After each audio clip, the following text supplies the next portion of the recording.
Praise the Lord and greetings everyone in precious name of Lord and Savior Jesus Christ.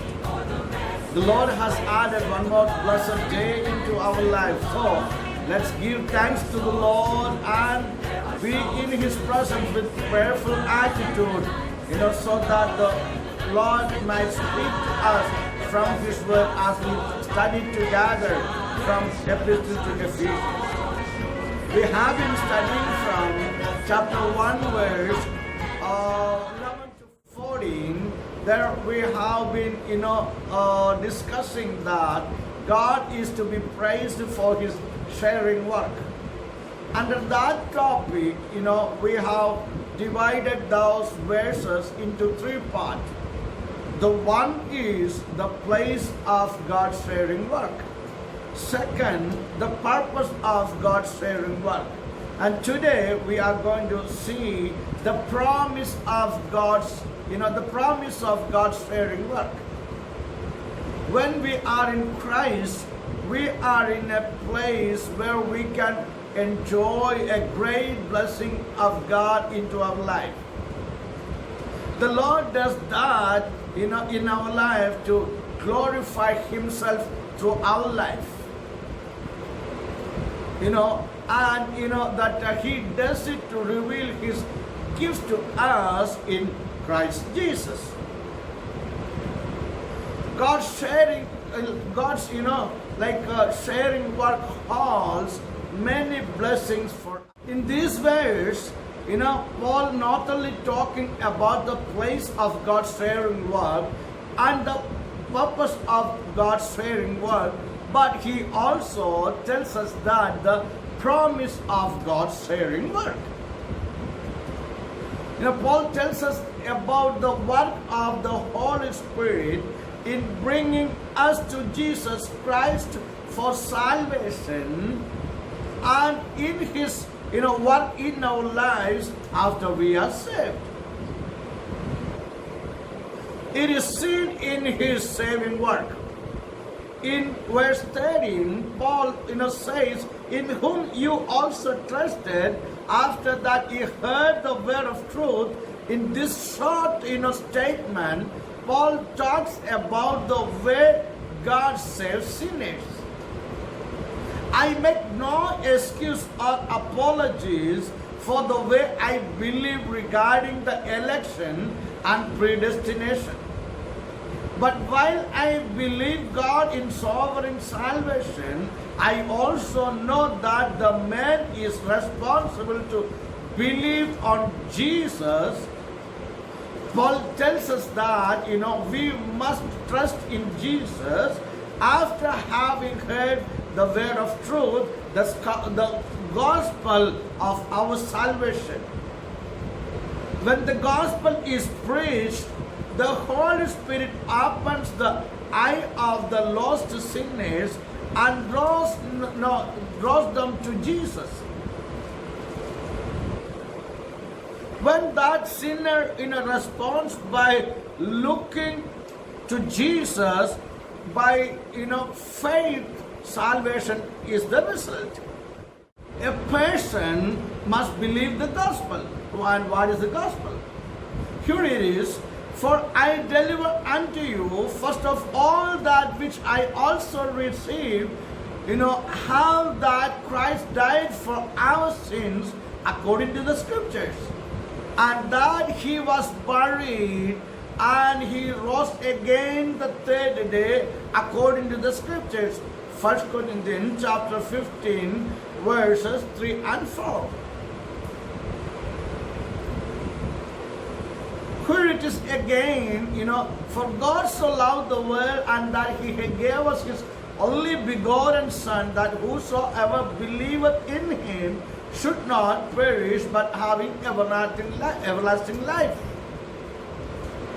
Not only, a person must hear the gospel, but he must believe it. If a person can believe that Jesus Christ died for our sins and rose again from the dead, he can be saved by trusting what He did at Calvary. If a person will trust him, he will save him. Here is the promise, that if thou shalt confess with thy mouth the Lord Jesus, and shalt believe in thine heart that God has raised him from the dead, thou shalt be saved.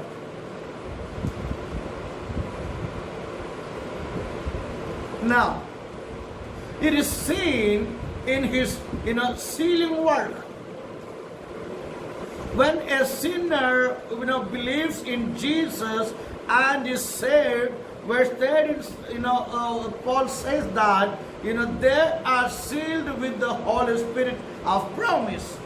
When Paul says we are sealed, he is referring to the ancient practice of sealing letters or other official documents with a wax seal.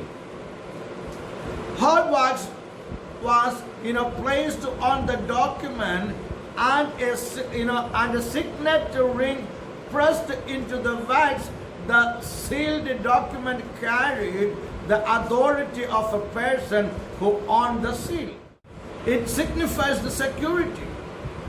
When an ancient king placed his seal on something, it represented a decree that was secure and unchangeable.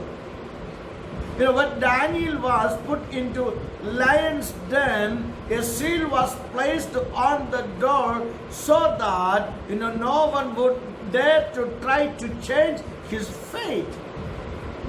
When Jesus died, they sealed his tomb to prevent the disciples from coming to move his body. When God saves a soul, the Spirit of God moves in and takes up the residence in the new believer. When he comes, in his set his seal on the believer and the promise to us eternal security in Jesus. The seal of an earthly ruler might be broken, but the eternal seal of God upon a believer's heart will never be broken or removed. And it signifies the authenticity. The seal of an ancient king testified to the authenticity of the document to which it was attached. In 1 Kings chapter 17, 8 to 14, Jezebel forged the letters in the name of Ahab, commanding the man of Naboth's village to have him put to death.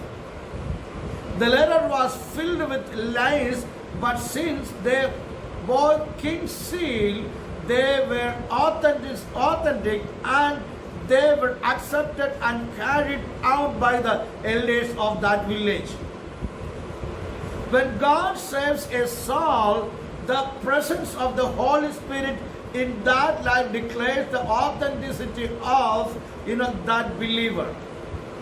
The presence of His Spirit says, this life is mine, and they are citizens of my kingdom, in God's kingdom. When the Spirit of God is in you, there will be the authenticity about your life, and that will be missing otherwise. It signifies authority. The seal of an ancient king carried great authority.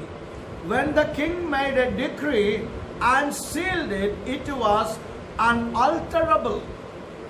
When Haman convinced King Ahasuerus to make a decree that the Jews could be killed, Queen Esther was distressed because she knew that the decree was unchangeable. Even after Haman was hanged, the decree was still in force. God saves and seals a soul. He gives that new believer divine authority. He gives them authority to save him in the world. He gives them authority to preach, teach, witness, and work and serve Him in the world. When God saved you, He sent into the world to serve Him as His ambassador. You have authority to labor in His field. He has sealed you for that purpose. It signifies ownership. The seal of an ancient king declared about the absolute ownership. When King Zedekiah imprisoned Jeremiah, Jeremiah was commanded by the Lord to purchase a piece of property. That transaction was agreed upon, the price was paid, and the record number of the witness was watched as Jeremiah became the rightful owner of that property. The seal marked it as his. Jeremiah chapter 32 verse 10. When the Lord saves a soul, He makes that soul as His personal possession. The seal of the Holy Spirit on a life declares that the saved person is God's property. His seal lets us know that the transaction of salvation is complete and forever final. When God saved you, He sealed you. His seal says that you are His, and the contents of your soul have been authenticated. His seal declares that that what is inside of you cannot be changed. You are His, and that can be never, that can be undone. Now, it's seen in His securing work. In verse 14, Paul tells us that the presence of the Holy Spirit of God in our life is the earnest of our inheritance. He is even called the Spirit of promise. The word earnest refers to money that is given into a purchase, a down payment which guarantees that the balance will be paid. If you have ever financed the purchase of a car or building or anything that you finance, you know what I'm talking about. You gave them some earnest money as your promise that you would be paid the rest. When you signed the credit contract, you were promising them that you were good for the rest of the money. So you started paying it back little at a time. Eventually, when all the money had been repaid, the car or the house or anything that you buy become yours. When Jesus died for us, He paid for our redemption completely. There is nothing left for us to pay. When we were saved, Holy Spirit came into our heart as the promise of God that He come for His purchased possessions. He bought us and He sent the Spirit to live within us to want us as property until the day comes when He will take us home to glory. The presence of Holy Spirit in our lives proves that we are headed to heaven. He is the pledge of our future inheritance that ought to make a saved person shout.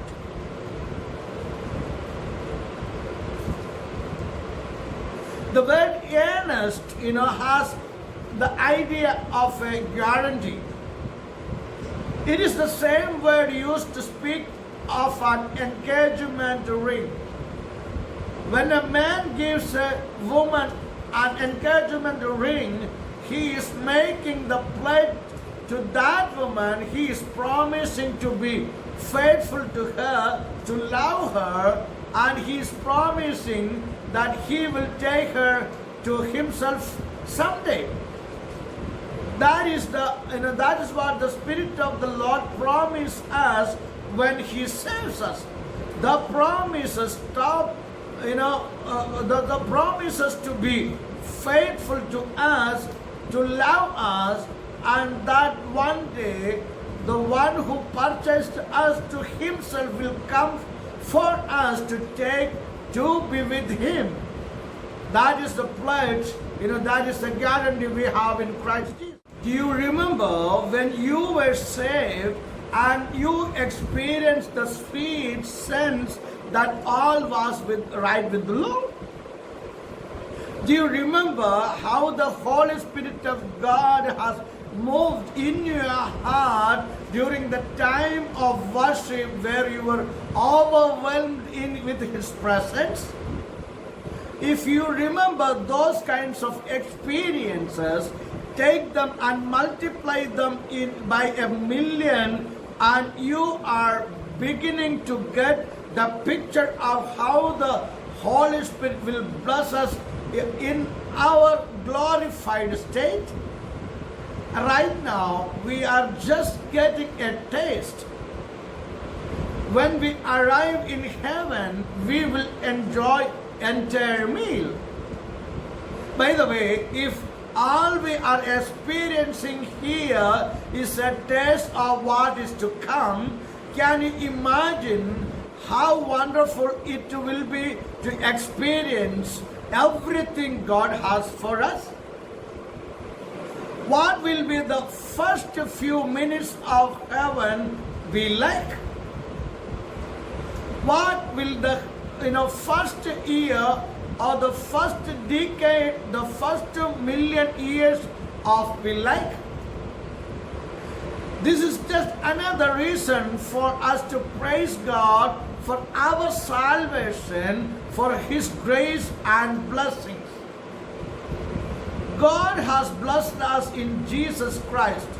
He has opened the walls of heaven and given us greater riches in Christ Jesus than we can imagine. We should praise Him for His sharing work. There are some today who understand some of what they possess in Jesus. We should bow before Him, and thank Him, then rise up and serve Him.